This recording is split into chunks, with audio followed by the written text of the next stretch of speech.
Bro, Shield Hero can't do me like that. They go from having cute scenes with small Raftalia getting envious of other people having food on their plate where she obviously ate hers and no longer has it, to then ending the episode with the separation of small Raftalia from the gang. And I wasn't expecting that for a number of reasons. To begin with, from what I heard last week, small Raftalia wasn't even supposed to be a part of the Naofumi gang. So a lot of people, honestly, I was surprised. Most people that I saw last week actually were pretty good with the change because they said that, there was kind of like a missing piece that the anime allows us to experience. But on the flip side, I also saw people saying, with her not being separated, then we miss a part of the arc that they enjoy. So from what I could tell, small Raftalia was going to be a part of Naofumi's gang for this arc, and I like that. I like the cuteness. I like just seeing them bond. So for me to end an episode that had me completely convinced that the hourglass wouldn't work, and therefore there'd be a battle and they'd have to retreat, maybe find something else, to have it end with it working just fine, but not for our little beast girl, that caught me by surprise. And I don't know if this is now going back into how the light novel handled it, because maybe now the separation will go maybe a lot more naturally in terms of how it happened, or if it's still kind of crafting its own story within a story sort of a thing. But in terms of an anime-only perspective, because it's hard as hell to even try to predict how the Shield Hero fandom feels about Shield Hero at any given episode, I thought for sure last week most of the people in the comments would have hated it, but like I said, most seem to enjoy it, whether they read the light novel or not. So all I can say from me, I'm loving it. I really, really enjoy this arc. And seriously, if this is the type of entertainment that future arcs are going to give me, because obviously I kind of feel like Season 2 is going to end with this arc concluded, or at the very least that's how I'm feeling right now.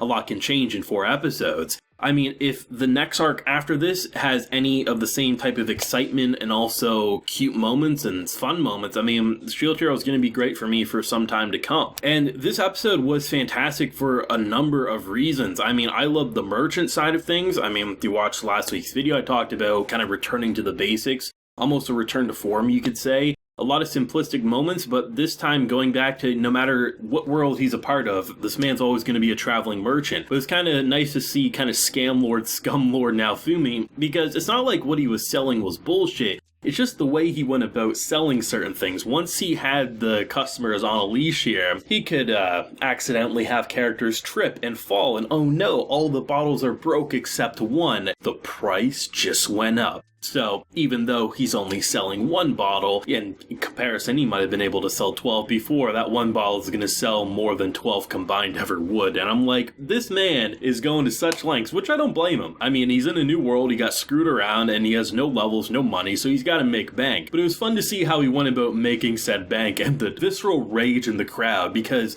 they knew his product wasn't bullshit, but they knew he was bullshitting them by upping the price because he was the only one who could sell said product. That's why I always say, never want one man or one company to hold the monopoly, because they can justify the price for any number of reasons. That's exactly what Naofumi did. But it was cool to see some of the smaller moments, because I like the idea of a world on paper very similar to the world he just came from, but the small differences that really are fascinating, because something even I wasn't considering was the items he has on him. Like, obviously they came from a different world, but you would assume, given that there's heroes and things, that, a potion's a potion no matter where it came from. But I love the fact that things that, should be a healing item or a buff, might end up giving Naofumi experience, or holy water ends up giving her like a buff on this. Like, it's really cool to see things that are just almost like this experiment where they're like, this is an item that doesn't do much for me, but that's actually pretty cool with what it could do for you. So, if like that rock as an example that she gave Naofumi that gave him an experience boost, like it was so much XP, if that was a really easy to farm thing for him, then,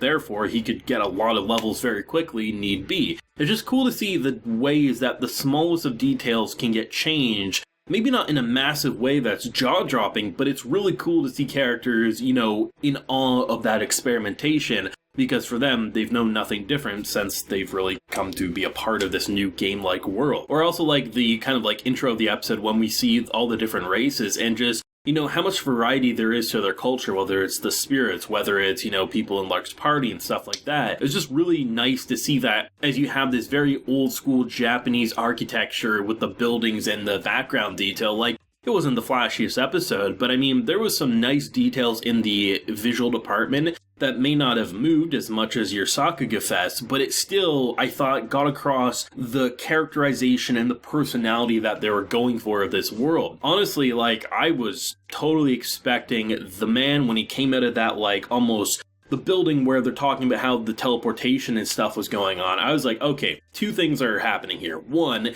that's the bastard who caused all the shenanigans. He has some sort of, like, disguise on or something. And two, there is nothing inside that building. And both of that came out to be complete bullshit from my point of view. Turned out, just a business partner of Kyo, and the thing actually worked. Now, how well it works, I don't know, because he's probably, like, tossing them to some place where he has no idea where they're gonna go. I wouldn't doubt it in the slightest if Kyo designed it to kind of have them drop in the middle of a volcanic layer or something like that. I have no idea, but I'm very, very excited to see, because this is the type of stuff that makes Shield Hero right now really fascinating. Last arc wasn't a majority of people getting out of their chairs, screaming from the rooftop, Shield Hero's back is better than ever. But this arc, it seems like not only is it a return to form, it's almost like a what-if scenario for me. Because that's always the fun thing with a show, whether it's an isekai or a fantasy. What if things started a bit differently? What if, Naofumi wasn't screwed around by the people who were supposed to aid him? So this time, even though he may not have the best experience on his back, he doesn't have 30 levels to start out, he does have allies almost immediately that wanted to work with him and were trying to ostracize him from the group. Sure, Kyo is still being an asshole, because of course Kyo will. He's the villain who's supposed to make you mad and make you want to see his head on a stake. But ultimately, it's still something that makes you feel like you're eager to see more episodes. And for me anyway, this is the type of excitement I had in Core 2 of Season 1 of The Rising of the Shield Hero. I think the beginning, the first arc of Shield Hero is without a doubt still the best for me anyway, but it's not like the later episodes of Season 1 I found to be like a massive dip in quality. I know some people felt that way. For me personally, it was still a very entertaining show with so many twists and turns and just really cool powers and things like that. So to see an arc like this just feel like it's back into that Season 1 quality, where the previous arc for me, while I enjoyed it, just kind of felt like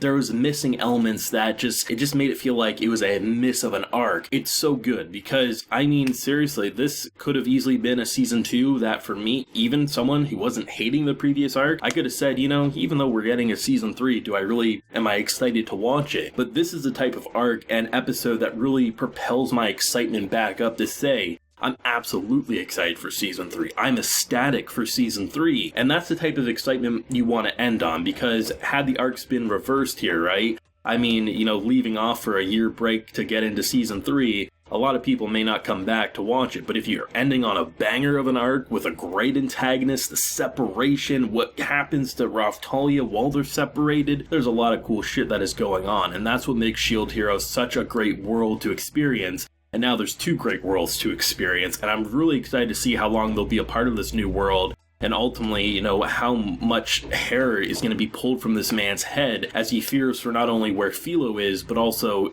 did Raftalia make it? Because she's a little girl with not a lot of skill. She can swing a sword, but I mean, that's a bad place to be if you're Raftalia, and I wouldn't be shocked if she gets thrown back into slavery, which is very sad to think about. Thoughts if you have any, though, on this latest Shield Hero episode? Honestly, between last week and this week, Shield Hero kind of feels like a return to form, but let me know what you're feeling, whether if you're a fan of the source or if you're anime original like myself. Leave a like if you enjoyed and subscribe if you're new around here. Till next time, everyone, please take care and have a good one.